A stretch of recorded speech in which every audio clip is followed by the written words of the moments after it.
Bonjour et bienvenue dans ce tout nouveau numéro de Rencontre du deuxième type. Je suis toujours Jules. Et je suis toujours Nico. Aujourd'hui, on est là pour vous parler comics. J'ai prêté à Nicolas Kaiju Max de l'ami Zander Cannon. Alors le mec en même temps, avec un nom et un prénom comme ça, c'était juste pas possible qu'il ne fasse pas quelque chose d'artistique. Il fallait qu'on voit son nom. On dirait un super-héros. C'est le oui. Dans la vie réelle. C'est ça. Je m'appelle Zander Cannon. Cannon. Ça pète quoi, merde. Kaiju Max. Alors Nico, tu pitches, je pitch. Tu pitches. Je pitch. Alors Kaiju Max, qu'est-ce que c'est? Kaiju Max, c'est une prison en fait. Une prison de kaiju. D'où le nom Kaiju Max.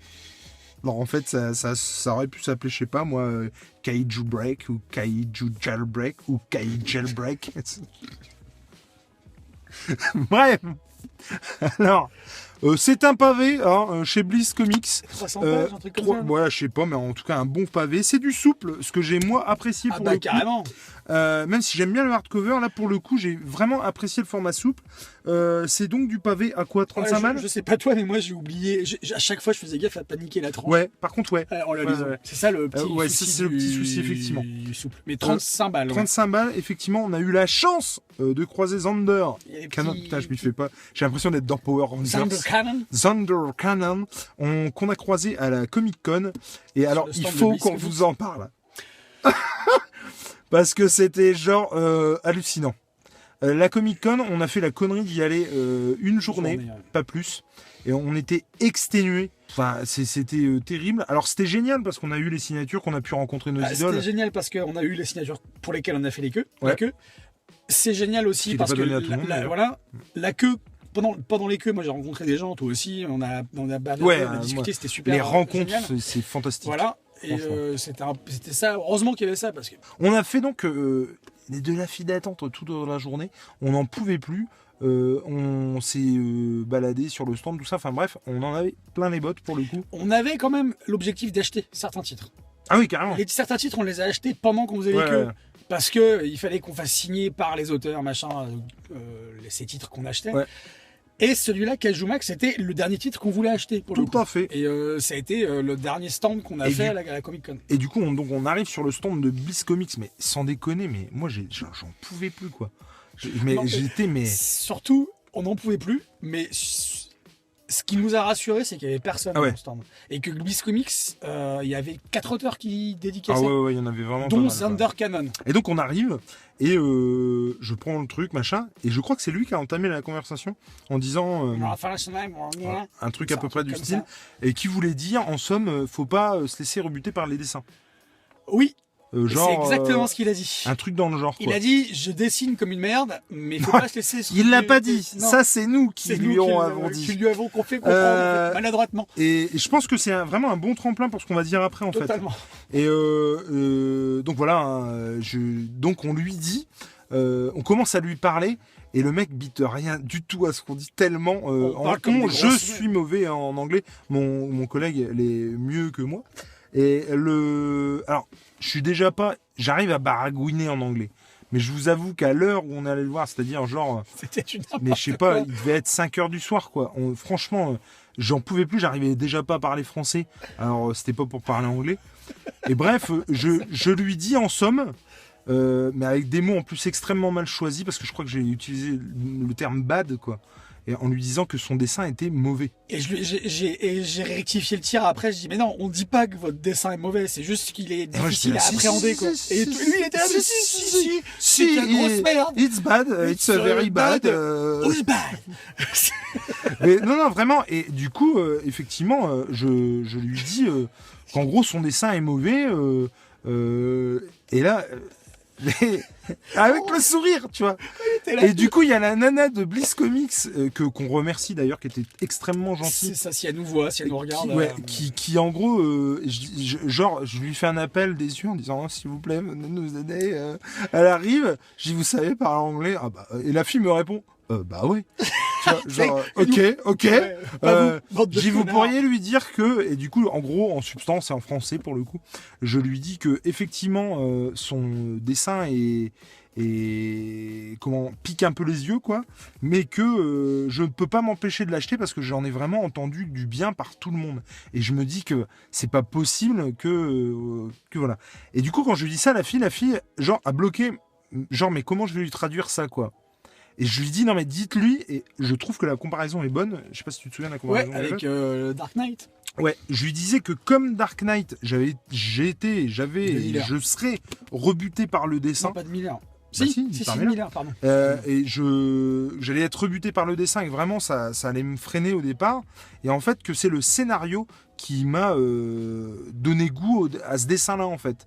Et c'est exactement ça. C'est-à-dire que comme le Dark Knight Returns de Miller, moi au début j'avais vraiment beaucoup de mal avec le dessin, le fait que ce soit carré, le fait que ce soit massif, voilà, j'avais beaucoup de mal avec ça, et c'est finalement le scénario qui m'a donné goût au dessin, et je n'imagine pas le Dark Knight aujourd'hui dessiné autrement, en fait.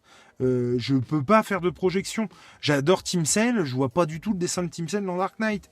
N'importe quel dessinateur ne pourra pas faire le taf là-dessus. Et c'est exactement ce que j'ai ressenti en lisant Kaiju Max. C'est ça qui est dingue, c'est ce que je pensais, et c'est ça qui s'est passé. C'est-à-dire que c'est le scénario qui m'a qui a fait que j'ai apprécié le dessin. Qui a redonné toute sa valeur au dessin, du coup. Et je suis complètement d'accord avec toi. On disait exactement la même chose il y a quelques temps avec Lost Dogs. Ouais. C'est exactement la même chose. C'est-à-dire qu'au départ, le dessin, wouhou, mais là, et si vous voulez, bah oui, maladroitement, moi je lui ai dit. Donc il a, du coup, beaucoup plus compris. Le mec était quand même en train de me dédicacer la BD quand je lui ai dit ça. Il aurait pu aller m'envoyer me faire foutre. Très gentiment, il a compris le truc, et il a, voilà, on a discuté un tout petit peu avec lui. Il y a eu un petit temps de malaise, mais... Ouais, il y a eu un petit temps de malaise. Autant chez lui que chez nous. Ouais, voilà, mais il a tout à fait compris après, ouais. Et la demoiselle a très bien expliqué, et pour le coup, c'était vraiment cool. Si je puis me permettre, d'où l'importance, mes petits bonhommes qui nous suivent, qui sont élèves en lycée et en collège, d'apprendre l'anglais. Tout à fait. Moi, je regrette absolument, incroyablement. Ouais. Non, et vraiment, honnêtement, et alors moi, j'ai voulu lui dire, alors ça c'était génial aussi, j'ai voulu lui dire qu'en gros, c'était pas c'était l'heure où je parle plus français. Et je lui ai fait une phrase à base de... j'ai voulu dire c'est l'heure où je parle plus français, et je lui ai dit it's happy hour of not French, of talk not French, ou talking French. Enfin, j'ai fait un truc, j'avais une caméra en troisième personne qui me voyait dire it's happy hour. Ça veut rien dire, mais c'est... Franchement, on n'en pouvait plus, c'était juste dingue, quoi. Bref, tout ça pour vous dire que l'année prochaine, on ira 2 jours à la Comic-Con, ça nous évitera de parler comme des demeurés à Zandercanon. D'autant plus qu'il pourra peut-être être encore une fois Zandercanon sur le site. Puisque, je viens de découvrir, effectivement, qui sort le deuxième en 2020, et que je m'empresserai de le dire parce que, attention spoil, mon avis dessus est dithyrambique, c'est génial. Non, mais pour finir avec le pitch, c'est qu'on est dans... Oui, d'ailleurs, parce que j'ai pas fait de pitch. T'as pas fait la Max, la prison, Prison Break, tout ça. Voilà, c'est carrément ça. C'est un peu... Alors moi, j'ai pas vu la série, j'ai juste vu un épisode. T'as pas vu la série Prison Break? Prison Break, oui. Mais Oz, qui est du coup un peu plus... comment dire? Je dirais pas péchu, mais plus... Oui, bah oui. Aïe. Voilà, c'est ça. Mais sur l'univers carcéral, c'est clairement ça. C'est-à-dire, c'est l'univers, c'est toute la cruauté et le côté cru de l'univers carcéral avec des kaiju. On pourrait complètement transposer ça avec des humains. Enfin, je sais pas ce que t'en penses. Carrément. Mais puis des humains. Non, c'est ça qu'il nous avait dit. C'était que contrairement à ce que ça pouvait paraître, c'était pas du tout pour les enfants. Ah bah non. Et non, mais c'est ça qu'il avait dit. En fait. C'est ça qu'il avait dit en fait. Oui, carrément. Et c'est ça qu'il avait dit donc. Une fois qu'on l'a lu, on a compris. Le truc, c'est que non, c'est une chronique sociale, ce truc-là. Complètement. C'est beaucoup plus intelligent que ce que ça n'y paraît. Purée. Mais carrément. Parce qu'effectivement, comme il a dit, Zandercanon, quand il nous a dit que ça paraît enfantin les dessins, mais voilà, vous voyez là, on a l'impression effectivement qu'on a affaire à une BD jeunesse. Et les dessins les premières pages, on rentre dans le vif du sujet tout de suite, en tout cas. Et juste pour finir sur le pitch, et après je te laisse partir. Mais en gros, on suit ce... Electrogun, non? Je crois que c'est ça. Electrogun. Qui, en gros, dès le début du tome, est emprisonné à Kaiju Max. Voilà. Et on va suivre son incarcération et du coup, comment il vit. Il y a un côté aussi... Je sais pas si dans Oz, pour le coup, ça traite beaucoup de ça, mais comme dans Orange is the New Black, on s'intéresse aussi aux matons. Là, on va s'y intéresser grandement également. Et les matons, c'est une sorte de super-héros, quoi. Ouais, pour le coup, oui, parce que eux, ils ont donc c'est des kaiju, hein, c'est des monstres très très grands, et du coup, ils ont une espèce de combinaison sur laquelle ils appuient, et du coup, leur volume augmente. Mais ils deviennent une espèce de robot, quoi. Voilà, c'est un peu à la manière de comment ce film. Putain, que je vous conseille, mais alors. Non. Oh punaise, attends. Pacific Rim, voilà, c'est Pacific Rim. Donc il y a un côté effectivement Pacific Rim, c'est-à-dire qu'effectivement au lieu d'avoir des robots, bon là ils appuient sur le truc et crac, ils deviennent des espèces de grands robots qui peuvent rivaliser. Qui ont la taille des monstres avec les kaiju, et forcément avec des armes, des aptitudes. Voilà. Et alors déjà, j'avoue que cette étiquette-là nous a grandement attiré, puisque c'est absolument fantastique, signé Alan Moore. Donc j'ai envie de dire, si Alan Moore le dit, bah, nous on croit. Donc en gros le pitch c'est ça. On commence j'ai adoré tout de suite la première page avec ça. C'est-à-dire qu'en fait on est à la place on a un point de vue kaiju sur le d'Electrogun du coup. C'est Electrogun, je crois qu'il s'appelle. Et du coup on est vraiment à sa place vu à la première personne. Alors, qui arrive. Ça se passe au Japon. À Kaiju Max. Oui tout à fait, ça se passe au Japon. Et du coup donc. Ça a son importance pour la suite. Et donc voilà. En fait, il a été capturé. En fait, il est parti chercher à bouffer pour ces deux gosses. Ces deux gamins qui sont là. Qui sont là. Ouais. Un petit garçon, une petite fille. On le remarque bien là. et il est parvenu parce qu'il s'est fait choper capturé par. Et du coup, il n'aura de cesse de s'inquiéter pour sa famille et de retourner auprès de sa famille. Et de vouloir les retrouver. Tout à fait. Et voilà. Et à la fin, c'est épique justement. On en parlera pas. Mais tout à fait. Non, alors. Comme on l'a dit au tout début, moi, les deux premiers chapitres, j'ai eu du mal. Franchement, par rapport au dessin, tout simplement. Oui, mais complètement. Le dessin, on s'y fait très rapidement, mais au bout de 2 chapitres, quand même, moi, je me suis posé la question. D'ailleurs, tu m'avais fait la réflexion, tu vas voir, tu vas te poser la question de putain, t'as mis 35 balles dans un truc. Ouais. Et en fait, au début, tu te dis ça, et puis après. Tu te prends d'affection justement pour les personnages et que moi c'est comme ça que je l'ai ressenti. L'affection que j'ai eue pour les personnages, surtout Electrogun et puis certains autres, c'était justement la biquette là, comment il s'appelle lui. On se prend d'affection pour les personnages et justement le dessin il prend toute son importance à partir de ce moment-là, à partir du moment où justement on s'identifie au personnage. Et puis moi, si je peux me permettre, c'est la première fois que ça me fait ça avec un comics. C'est-à-dire que pendant un quart du bouquin, je me suis dit, c'est naze. Franchement, je vais arrêter quoi. Ça me saoule. C'est bon quoi. Et il y a quelque chose qui me retenait en fait. Je ne savais pas pourquoi, j'arrivais pas à mettre le doigt dessus. Et il y a quelque chose qui me faisait continuer. Exactement, en fait. Ouais. Et c'était pas le dessin qui me faisait continuer forcément. Ouais, c'est ouf parce que c'est la première fois que ça me fait ça, c'est que je me suis dit, bon, c'est quand même pas, c'est pas que c'est pas terrible. Je vois ce qu'on veut me montrer, tout ça. Je vois l'importance, si tu veux, de ce qu'on veut me montrer, tout ça. Mais bon, non, vraiment, j'accroche pas. Et puis, non, j'y retournais. Et au fur et à mesure, j'avais de plus en plus envie de connaître la fin et de savoir comment ça allait continuer et tout. Je sais pas comment expliquer. J'ai forcé de constater que j'ai aimé, en fait. Puisque je n'avais qu'une envie, c'est de continuer. Mais j'étais vraiment partagé entre me dire, voilà, c'est bon, faut que j'arrête. Ouais. Et puis au final, continuer quand même, tellement ça m'intéresse, quoi. Donc c'était...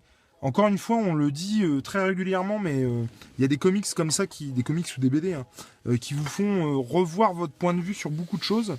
Et là, moi, c'était exactement pareil. Quand je lis un comics, contrairement à mon acolyte, lui, s'il accroche pas, il arrête. Il en a marre. Et moi, je suis pas du tout dans cet esprit-là. C'est-à-dire que pour moi, tu peux critiquer ou donner ton avis, en fait, que quand t'as finit le truc en fait. Et il faut voir l'œuvre dans sa globalité, c'est-à-dire que même la pire bouse, je vais la finir parce que peut-être qu'il y aura un sursaut à la fin. En fait. On en a déjà parlé. Et qui va remettre peut-être en question tout ce que j'ai vu jusqu'ici.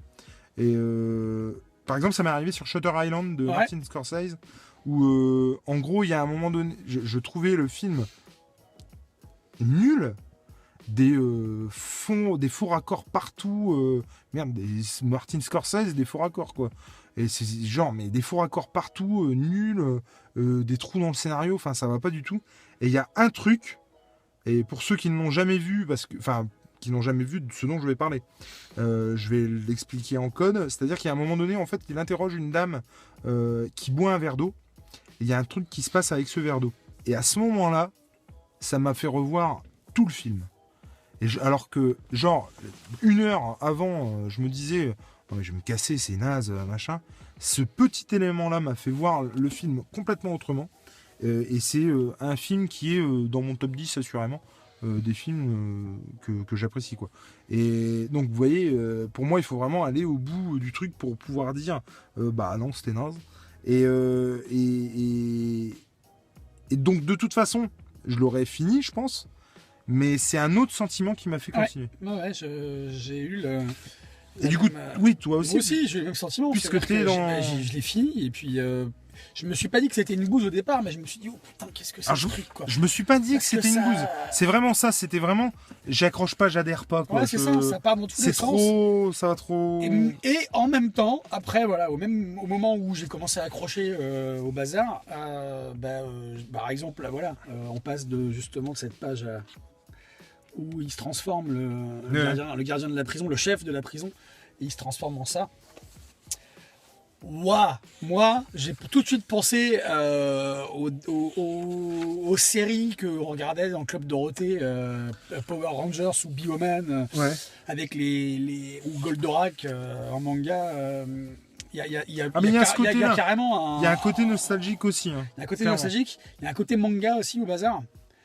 Alors, pas par rapport au fait que ça se passe au Japon, qu'il y ait plein de noms japonais et tout, mais carrément dans l'esprit du bazar. Parce que... Puis même dans l'explication des choses. Ouais, et puis ça part dans tous les sens. T'as des trucs hyper barrés, je trouve. Alors, c'est très surréaliste aussi. Hein. Il y a beaucoup Disons qu'il se marche pas sur les pieds, le mec invente un univers complet. Et pour le coup, il est cohérent avec son propre univers. Totalement, il va jusqu'au bout. Et il faut dire aussi que comme les mangas, on a des choses de dites à la fin sur les personnages pour rendre encore plus concret cet univers. Que Zander Cannon, pour le coup, pour ceux qui disent ouais, c'est pas terrible, machin, il s'occupe de tout. Hein. Du lettrage, du dessin, de la colo, du scénar. Du scénar, bien entendu, de la compo. Des pages et des cases.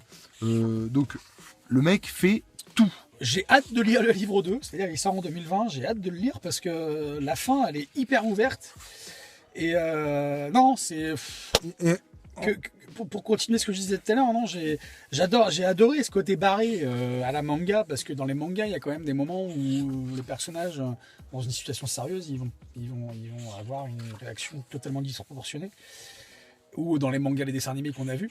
Et c'est exactement ce que j'ai ressenti ici. Très complexe au niveau du scénario, par contre. Hein. J'ai eu du mal à m'y mettre aussi, le scénar. Parce qu'il y a beaucoup de choses à appréhender au départ. Et après, ça se déroule. Il y a des histoires qui se créent, des relations qui se créent, des questionnements chez les personnages qui sont super intéressants et qui nous font nous questionner nous-mêmes sur notre propre condition. Mais justement, je trouve que c'est ça qui est fort. C'est-à-dire qu'il y a vraiment un contraste, mais flagrant, entre la joyeuseté de ce que tu es en train de regarder, c'est-à-dire un dessin sympatoche, dans le sens joyeux, c'est très coloré, c'est très voilà, et puis qui traite aussi de choses, de problèmes sociaux profonds. Enfin, il y a vraiment des trucs. C'est comme on disait tout à l'heure, c'est une chronique sociale. Je veux dire, ça va du racisme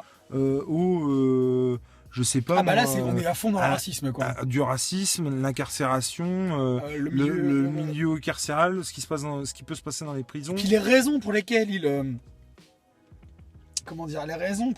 ont emprisonné les monstres, elles sont en plus, le pire, c'est qu'elles sont légitimes. Oui, c'est ça. Et la vision. On est carrément dans la vision de l'humanité.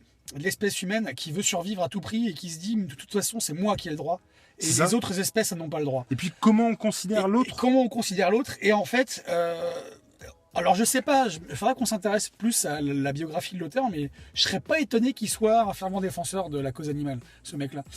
Parce que les animaux, enfin c'est des animaux, hein. Il y a un chimpanzé, il y a une espèce de chèvre ou de bouc, etc. Il y a des lézards, des machins. Il les a personnifiés, il les a humanisés. Ils parlent, ils ont une conscience, etc. Et ils sont, et je pense que c'est vraiment un message à l'espèce humaine, en dire attention. Et puis comment on verrait une autre espèce et comment on verrait notre espèce Exactement. aussi. Et je veux dire, il arrive à mettre le doigt sur des choses. Comment tu vois l'autre, t'as le fait de se servir ou non de ta supériorité par rapport à l'autre. Enfin, il y a vraiment plein de choses qui sont du coup en contraste complet avec la simplicité du dessin. Totalement. En fait. Et c'est ça qui m'a à la fois fait peur et à la fois séduit, en fait. Ouais.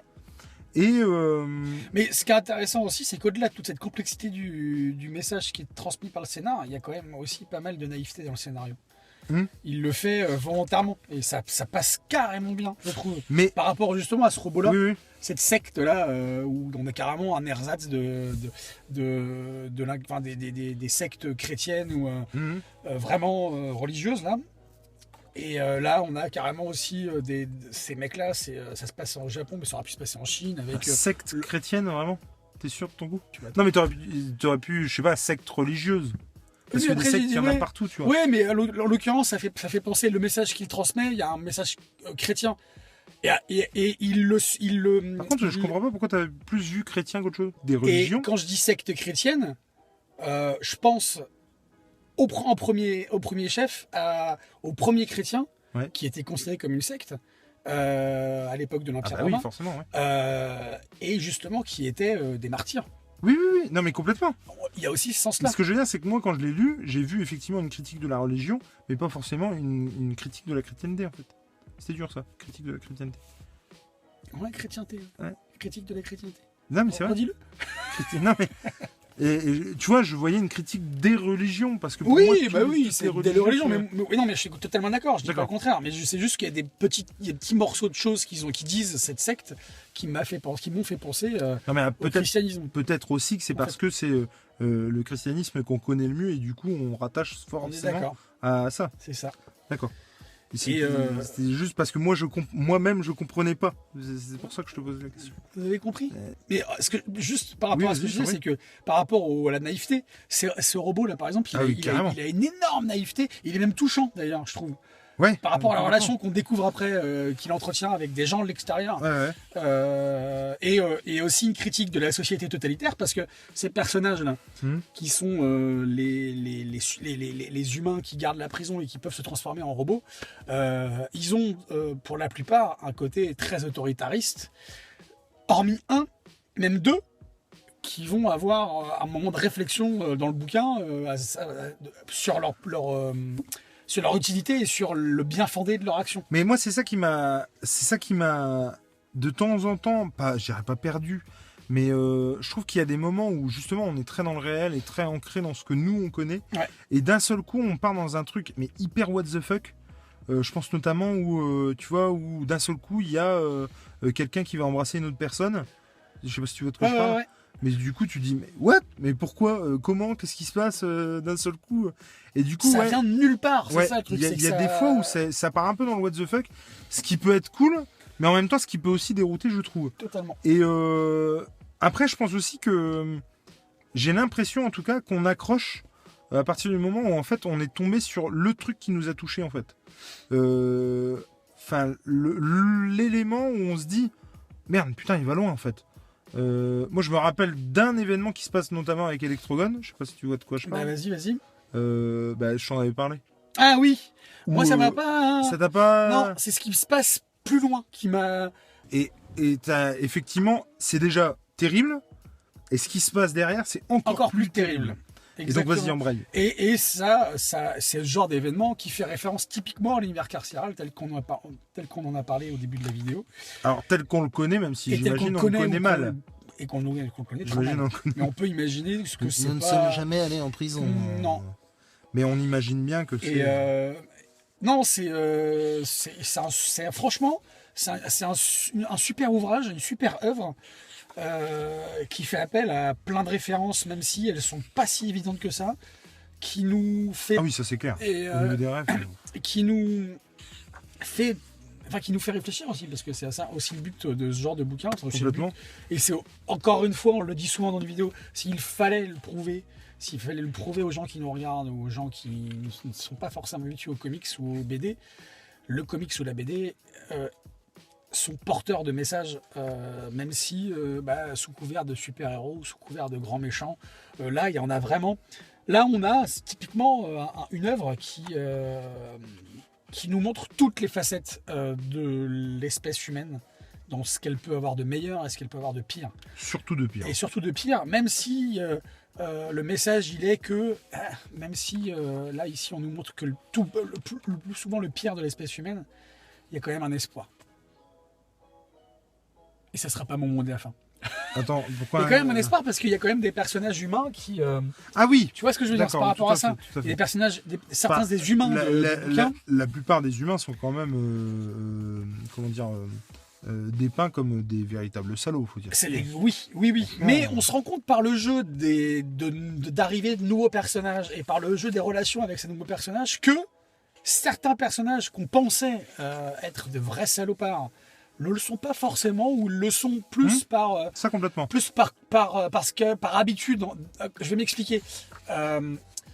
Imaginons que nous soyons dans une dictature depuis 50 ans, et que du jour au lendemain, la dictature elle tombe. Jusque-là, on est en plein dedans. En plus, c'est le mur de Berlin qui est tombé il y a 30 ans. Et que... la nostalgie qu'on a pour l'ancien régime. Pour la dictature. La nostalgie qu'on a pour l'ancien régime. Alors, c'est drôle dit comme ça. Oui, mais la nostalgie de la dictature. La nostalgie qu'on peut avoir pour un régime dictatorial, elle n'est pas forcément le fruit de notre méchanceté ou de tout ce qui fait de notre horreur. On peut avoir un idéal. Je pense au communisme ou au socialisme. On peut avoir un idéal dans ces doctrines qui ont donné des dictatures parce qu'on y croyait vraiment et qu'on ne voulait pas croire qu'il était le fruit, enfin qu'il était producteur d'horreur. Tu vois ce que je veux dire? Ouais. Et que le jour où on se rend compte que ce en quoi on a cru pendant toute notre vie n'est qu'une vaste supercherie, on se rend compte que merde.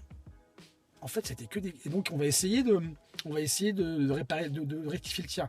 Tu vois ce que je veux dire? Et donc, certains personnages dans Kaiju Max ont cette petite étincelle qui va enflammer quelque chose pour corriger le tir. Voilà. Ouais. Et il y a un personnage où lui, c'est clair, depuis le début, on sait qu'il va se rendre compte très rapidement que c'est pas fait pour lui.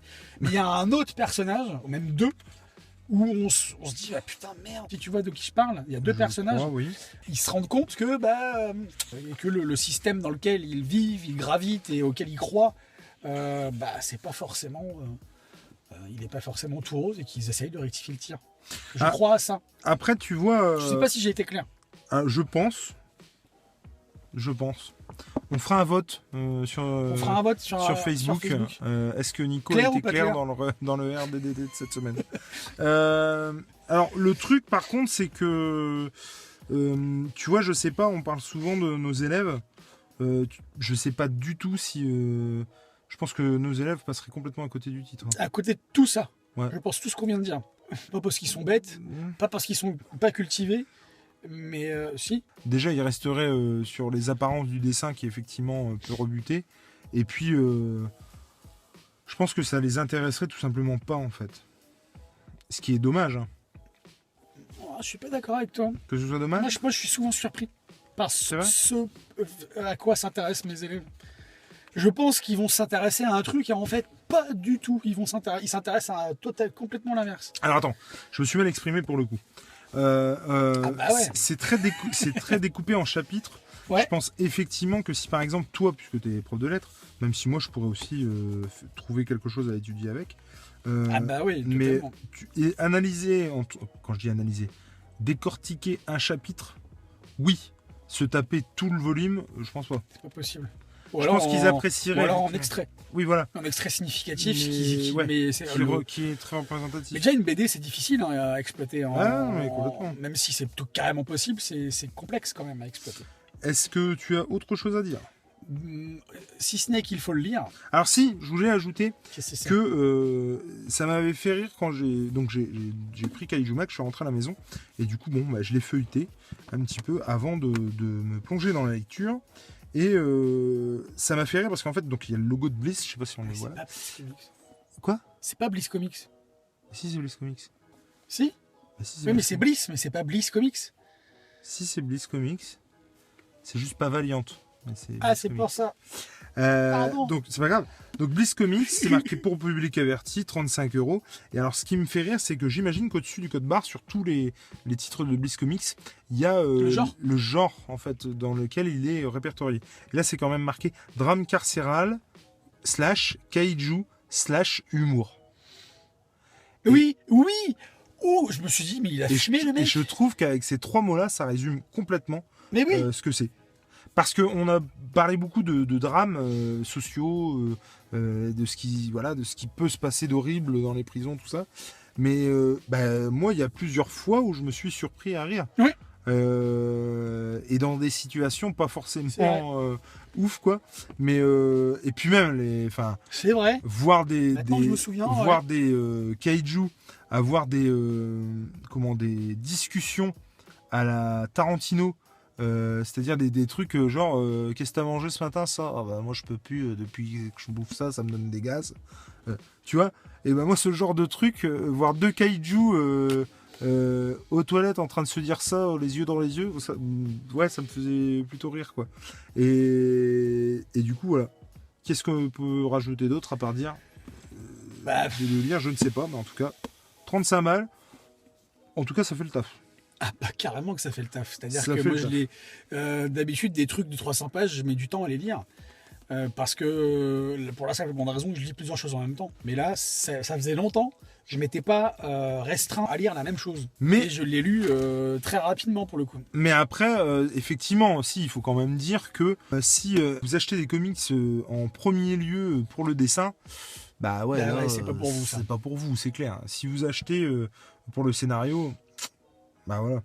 Mais je trouve que d'ailleurs, je me suis fait une réflexion là-dessus, il faudrait qu'on en débatte un jour. Mais est-ce qu'une œuvre, qu'elle soit comics, BD, à partir du moment où il y a du dessin, en gros, je me suis dit, en fait, tu peux faire une BD sans pour autant savoir bien, et encore, ça c'est une question de goût. Hein. Mais oui, mais non, mais c'est pas ça que je veux dire. Ça ne correspond pas au code qu'on se fait. Du comics, clairement. Clairement, c'est clair. C'est plus ça que je voulais dire. Ça correspond à des codes. En gros, la question, la réflexion que j'ai eue, c'est est-ce qu'il faut d'abord un bon scénario ou un bon dessinateur pour faire un bon comics. Et avec. Il y a bon dessinateur et bon dessinateur. Voilà, tu vois un dessin, tu dessines.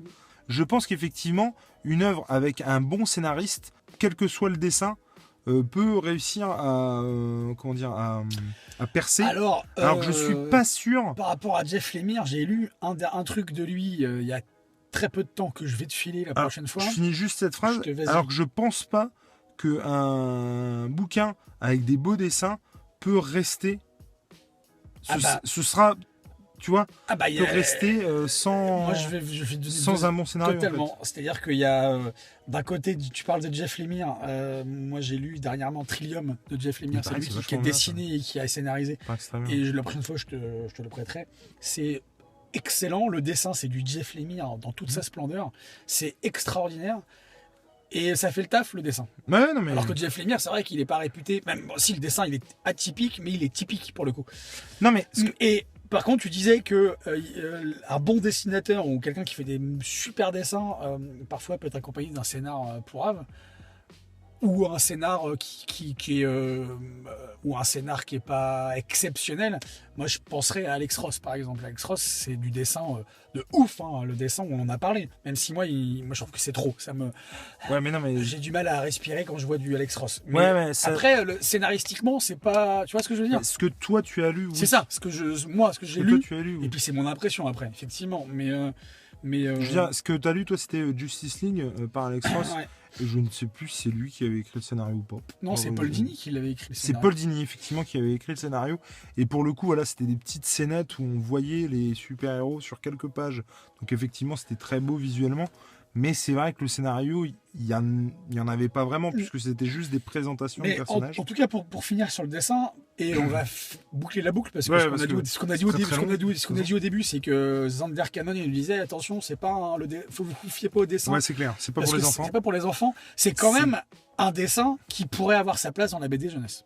Ah, complètement. Au niveau du dessin, c'est clair. Le dessin, il est très BD jeunesse, mais clairement, et ça fait le taf quand même. Ah ouais, ça se marie carrément bien, justement, cette dichotomie entre le scénario et le dessin.